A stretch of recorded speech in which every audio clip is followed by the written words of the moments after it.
Então, meus irmãos, a paz do Senhor Jesus. Amém. Estamos aqui para mais uma aula de teologia, nosso curso básico, né? E a aula de hoje é a dispensação da consciência, parte 2. É a aula número 12. Amém? E aos irmãos que estão em casa, a paz do Senhor Jesus esteja com vocês todos e aproveitem também o conteúdo. Amém? Então, olha só, nós temos aqui a dispensação da consciência, parte 2. Desde o princípio, Deus deixou o ser humano consciente de que ele não poderia permitir que pessoas rebeldes e desobedientes, que desprezam sua palavra, vivessem para sempre. O universo não precisava de mais adversários, e, entre parênteses, é Satanás em hebraico, né? Adversário, significa adversário. O diabo não precisava de concorrência, e nem Deus queria que a perpetuação da arrogância daqueles que insistem em viver em oposição à sua vontade. E assim é até o momento, né?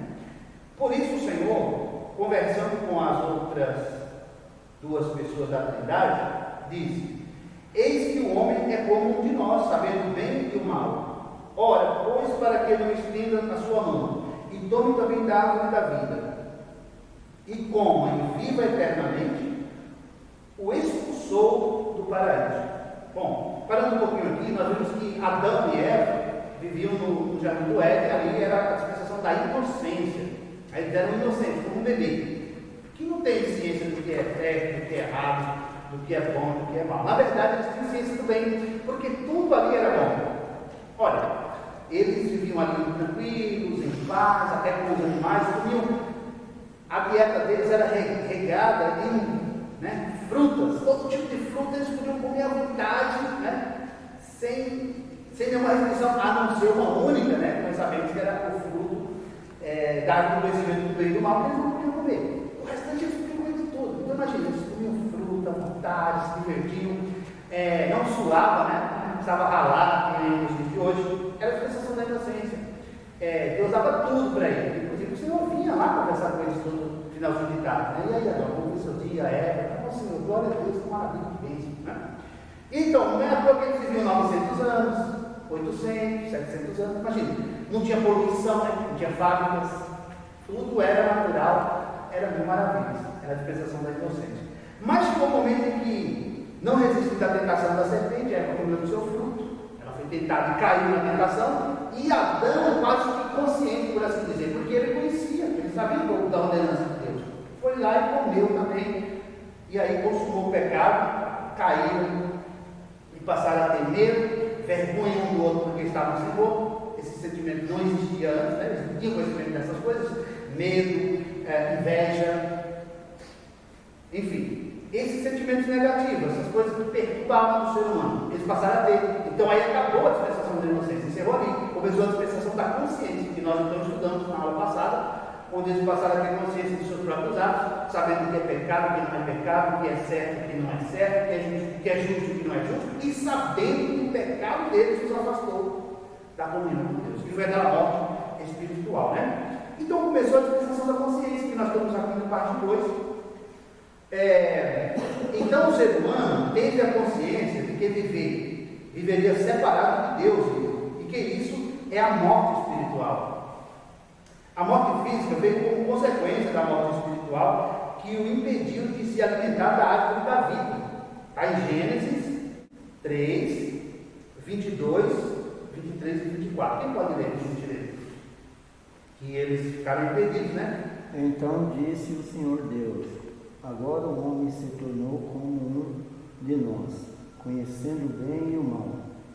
Não se deve, pois, permitir que ele tome também do fruto da árvore da vida, e coma e viva para sempre.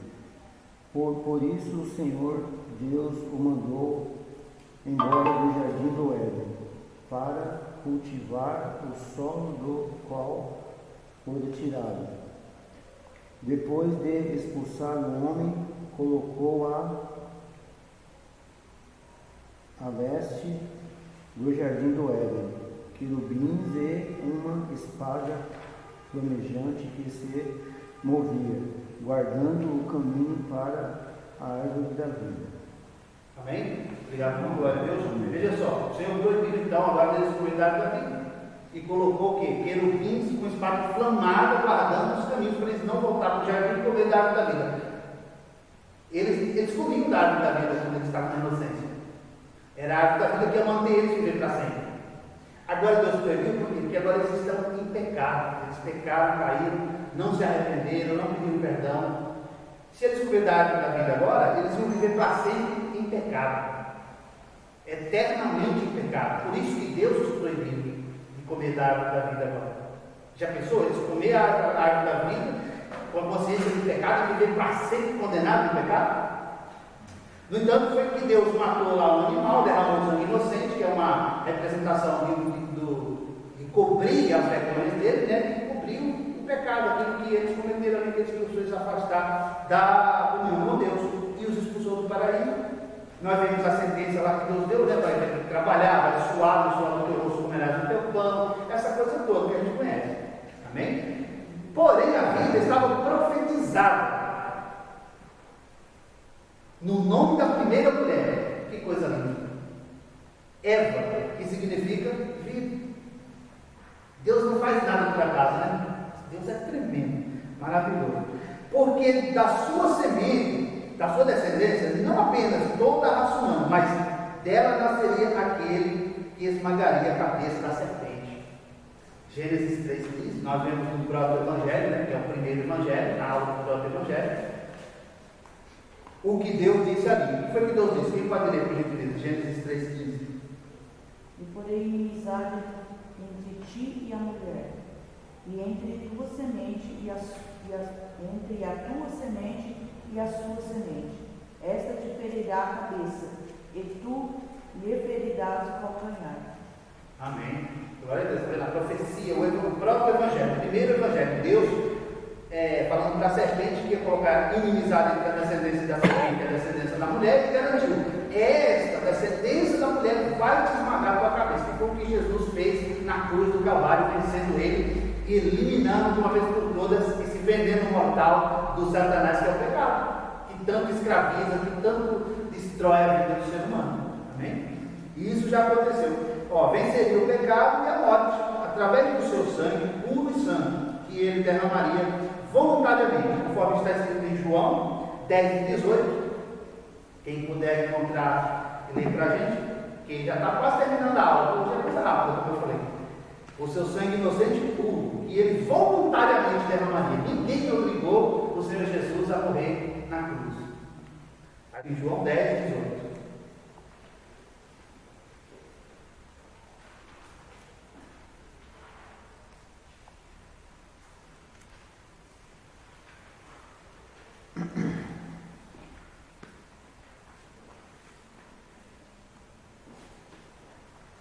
Ninguém matia ele, mas ele mesmo a dor tem poder para dar e poder para tomar esse mandamento recebido de nós. Amém. Glória a Deus. Viu que maravilha? O próprio Senhor Jesus dizendo: ninguém tem poder para tirar a minha vida, mas eu, de mim mesmo, voluntariamente, por minha vontade, eu a dou. Tem poder para dar e poder para tornar a tomada. Ele está falando da ressurreição aqui. Tornar a tomada. Ele disse: eu tenho poder para dar a minha vida na cruz, pelas ovelhas, que somos nós, os pecadores, e tornar a tomar a minha vida de volta. E ele diz: esse mandamento eu recebi do meu Pai. Ele se entregou voluntariamente. Não é? Glória a Deus. Para trazer a vida eterna à humanidade. Mateus 26:28. Lucas 22 e 20. Porque este é o meu sangue, por uma aliança. Ele é derramado como sacrifício para perdoar os pecados de muitos. Amém. Glória a Deus. Vendo? Provavelmente aí a situação da ceia, né? Da Santa Ceia, onde o Senhor Jesus pegou o cálice e disse: este é o meu sangue que é derramado para tirar o pecado de muitos. Veja que não é para tirar de todos, porque é só daqueles que creem nesse sacrifício do Senhor Jesus. É de muitos, mas não é de todos. Em João 3,16, Deus amou o mundo, quer dizer, todas as pessoas do mundo. Ele amou perfeitamente, sem falha alguma. graça a salvação, não é? Conforme Efésios 2:8, porque pela graça somos salvos. Isso não vem de vocês, é dom de Deus. Mas eles não, os que não estão salvos, não receberam essa graça aí. Nós recebemos. Amém? Lucas 22:20. Depois da ceia, Jesus tomou o cálice e vinho e disse: Este é o cálice da nova aliança, confirmado no meu sangue, que é derramado como sacrifício por vocês. Ó, que bênção, glória a Deus, vem. É bom que Mateus fala e Lucas vem, faz um acabamento na descrição, né? Explica com detalhes. Então ela pensa, o próprio Senhor Jesus falando que a nova aliança é o sangue dele, que seria derramado como sacrifício para nos purificar do pecado. Glória a Deus, né? Ó, foi no jardim do Éden que teve fim a 1. Dispensação da inocência, como falei. 2. Dispensação da consciência, que nós estamos aprendendo agora, que durou até Noé.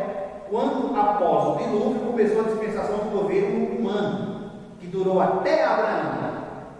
E com Abraão começou a dispensação da promessa. Irmãos, a dispensação é período, né? Período de tempo. É a dispensação da promessa ou patriarcal. Alguns conhecem como patriarcal, porque é o tempo dos patriarcas, né? Abraão, Isaac e Jacó, e depois os 12 patriarcas, os filhos de Israel, né? Que foi até Moisés. Veja, a dispensação da promessa ou patriarcal durou até o tempo de Moisés. Em Moisés começou a dispensação da lei. Nós vamos ter muitas aulas sobre a dispensação da lei, tá? Que vai até Cristo. A lei durou até Cristo, veja. Alguém pode chegar e falar assim para mim: mas a lei só foi consumada quando Jesus deu o último brado na cruz. Tetelestai, está consumado. E tombou a cabeça e entregou o Espírito. Amém. Foi consumada a lei. Ele cumpriu por nós. Mas, olha, a lei vai até Cristo, que dará início à dispensação da graça, que é o que nós estamos vivendo hoje, a dispensação da graça. Nós estamos no período da graça. O que é graça? Favor imerecido, o favor que nós não merecemos. Quem merece a salvação? Quem merece perdão? Você merece perdão? Por tudo que você já fez de errado na sua vida. Se você fosse se julgar a você mesmo. Mas o nosso Deus te perdoou, Ele zerou, Ele disse: você não deve nada, está pago. O sangue do Cordeiro foi derramado na cruz no teu lugar. Isso é a graça de Deus. Amém? É um favor que nós não merecemos. Glória a Deus. Cada dispensação trata da maneira como Deus lida com o ser humano em cada período da história. Em cada uma das dispensações sempre terminou com o juízo. Irmãos, já observaram isso? Deus sempre trouxe um julgamento no final de cada dispensação. Olha só, eu fiz questão de detalhar aqui, a da inocência terminou com a expulsão de Adão e Eva do jardim do Éden, sim ou não? Deus chegou e falou assim: não sobe o teu rosto, comerás o teu pão, até que te tornes a terra, porque tu foi tirado da terra, tu é terra e vai voltar para a terra, não é? E a terra também vai te produzir espinhos e carnes, até que te tornes ao pó. Por quando tu és pó, em pó te tornarás. Julgamento. Aí Deus chega para a mulher e fala: vai ter filhos, mas com dor, viu? Aí sim, dor. Eu vou aumentar essa dor. E agora, o teu desejo será para o teu marido. E ele te dominará. Quer dizer, ele terá uma certa autoridade sobre você agora. Lado a lado, né? Deus não tirou a Eva do pé de Adão para que o marido não pisasse na mulher. Deus não tirou a Eva da cabeça de Adão para que a mulher não mandasse o marido. Mas Deus tirou a mulher do lado do homem, porque Deus tem que caminhar lado a lado. Um tem que ajudar o outro. Não tem essa, irmão. Nós somos iguais para o Senhor. Não adianta o homem querer se destacar sobre a mulher ou a mulher sobre o homem. Vai dar errado. Deus quer comunhão. União, não é assim? O Senhor Jesus falou na oração sacerdotal de João 17: que Ele seja um, Pai, assim como nós somos um, para que o mundo creia que Tu me enviaste ali. União, né? Glória a Deus.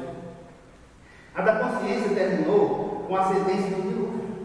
Gênesis 6, né? Todos morreram, só sobrou Noé, sua família.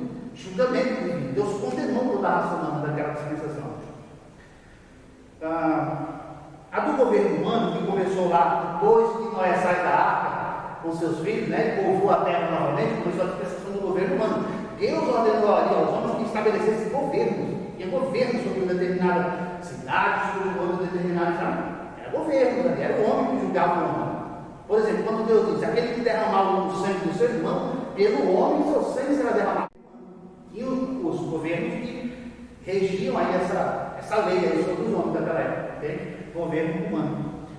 Tá certo? Aí o que aconteceu? No governo humano durou até Abraão, e aí vai começar a dispensação da promessa. E qual foi a punição? Qual foi o juízo de Deus? Ó,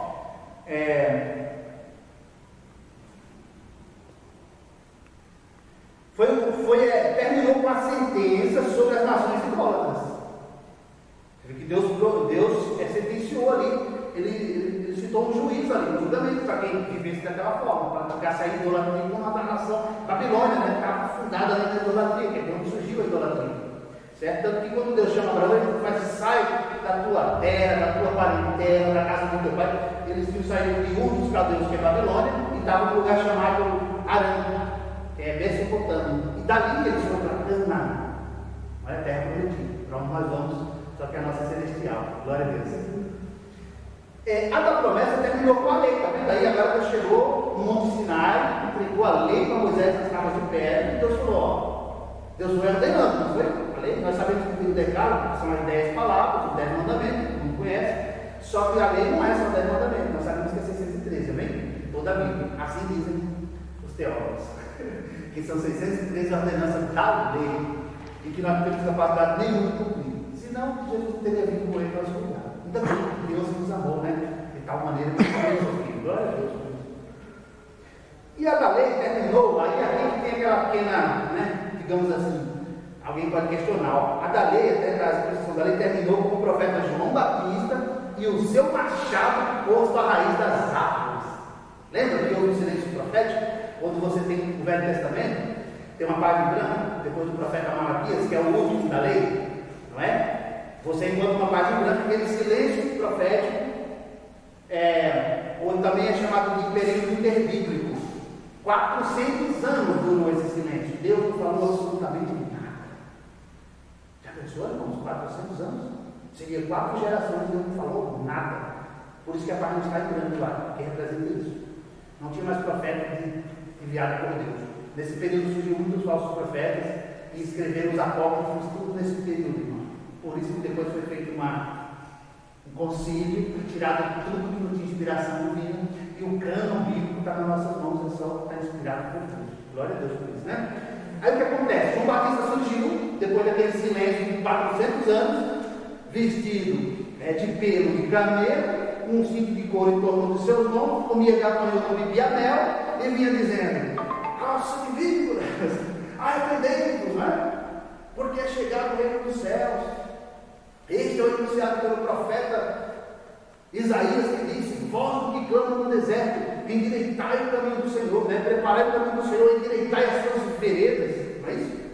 Esse é João Batista. Então ele ficou falando: e não presumais de vós mesmo, dizendo que sois filhos de Abraão, que sois descendência de Abraão. Porque eu vos digo que mesmo dessas pedras, ele estava no Rio Jordão, né? Mesmo dessas pedras, Deus pode suscitar filhos a Abraão. Ele estava pregando com arrependimento, é batismo com arrependimento. Ele dizia: agora o machado está posto à raiz das árvores. Toda árvore, pois, que não produz bom fruto, é cortada e lançada no fogo. Então, é uma simbologia muito forte, né? Veja que a gente corta uma árvore, já cortei muitas árvores da roça, né? Corta no pé da árvore, fica um pouquinho lá, né? Mas o profeta foi mais profundo, ele diz: o machado está posto à raiz das árvores. Veja, se cortar uma árvore pela raiz, dificilmente ela tornará a reviver. Mas é a lei desse machado. Porque a lei ela aponta e fala: isso é pecado, isso é errado, isso é injusto, isso não agrada a Deus, isso é machado. E está posto à raiz das árvores. A lei. Mas agora as árvores têm que produzir bom fruto. Quem produz bom fruto, amém? Glória a Deus. Aí ele fala assim: ele viu Jesus vindo e disse assim: eis aí o Cordeiro de Deus que tira o pecado do mundo. Veja, Jesus não cobre o pecado, ele tira o pecado do mundo para quem crê. Os animais só cobriam, o sangue dos animais só cobria por um período de tempo. E o pecador ficava livre da sua culpa. Mas quando ele cometia outro pecado, vai matar outro animalzinho. E assim morreu muitos animais. Então Jesus não morreu só por nós, morreu pelos animais também, inocentes que morriam para reparar o pecado de um pecador humano. Tá certo? Mas não era perfeito aquele sacrifício. Por isso, Jesus vem e faz o sacrifício perfeito. João Batista diz: o Cordeiro de Deus que tira o pecado do mundo. Ele fala assim: na sua mão ele tem a pá e limpará a sua eira. e recolherá o trigo no celeiro, e queimará a palha com fogo, que nunca se apagará. Tem gente que diz que é o batismo, não é não. Esse fogo aí do juízo, viu? A condenação dele. Não é o fogo do batismo. Mas ele disse: eu vos batizo com água para arrependimento. Ele vos batizará com o Espírito Santo e com fogo. E essa promessa é para a igreja e é válida até os dias de hoje. Nós precisamos ser batizados com o Espírito Santo e com fogo, para poder estar capacitado para fazer essa obra maravilhosa do Senhor. Bem, então acabou aqui, ó, com o machado de João Batista posto à raiz das árvores, a dispensação da lei que começou essa maravilhosa dispensação que nós estamos, a da graça. Favor não merecido. Não mereceu, mas ele nos ama. Amém? E nos recebeu por causa do sacrifício do Senhor Jesus. Ó, a dispensação da graça começou com Jesus Cristo. Vocês podem ver no Evangelho de João, a parte fala assim, ó. A lei foi dada por Moisés. A graça e a verdade vieram por Jesus Cristo. Não é assim? E ela terminará com a volta do grande rei. O próprio Jesus já falou para profetizado, né? E o seu juízo sobre Israel. Veja que há uma diferença aqui, porque nós pensamos que o grande rei, o rei dos reis e senhor dos senhores, vai vir julgar todo mundo. Ele vai. Mas existe uma pequena coisa aqui, ó. Ele vai vir julgar Israel também. Muitos irmãos ficaram me perguntaram aqui nesse curso mesmo. O irmão Flávio me perguntou: e agora que Israel que não crê em Jesus, que não recebeu Jesus, estão lá e falam que o Cristo que veio não é o Messias, que eles estão esperando o Messias ainda. Tudo está na palavra, está na carta de Paulo aos Romanos, está na carta de Paulo aos Coríntios, está em Apocalipse. O Senhor Jesus vai vir como Rei dos Reis, Senhor dos Senhores, e todo olho verá. Não é assim? Está profetizado? Até os que traspassaram. E todas as tribos da terra se lamentarão sobre ele. Sim, amém? O pastor Isaac pregou aqui sobre Apocalipse, quando ele diz: está cumprido, eu sou o primeiro e o último, não é? O Alfa e o Ômega, aquele que é, que era, que é e que há de vir, o Todo-Poderoso.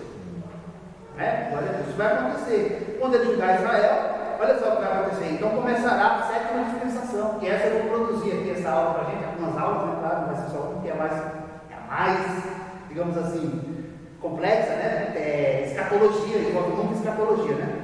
Os últimos acontecimentos. O reino milenar de Cristo na terra.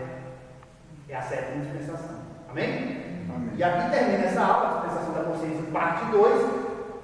Semana que vem é a última aula dessa dispensação. Vai ser a terceira, a parte 3, né? E vamos começar a dar promessa.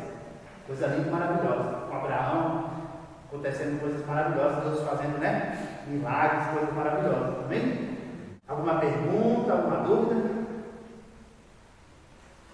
Então, vamos afiar, glória a Deus. Graças a Deus. As questões, ó, foi assim: por que Adão e Eva ficaram proibidos de comer da árvore da vida?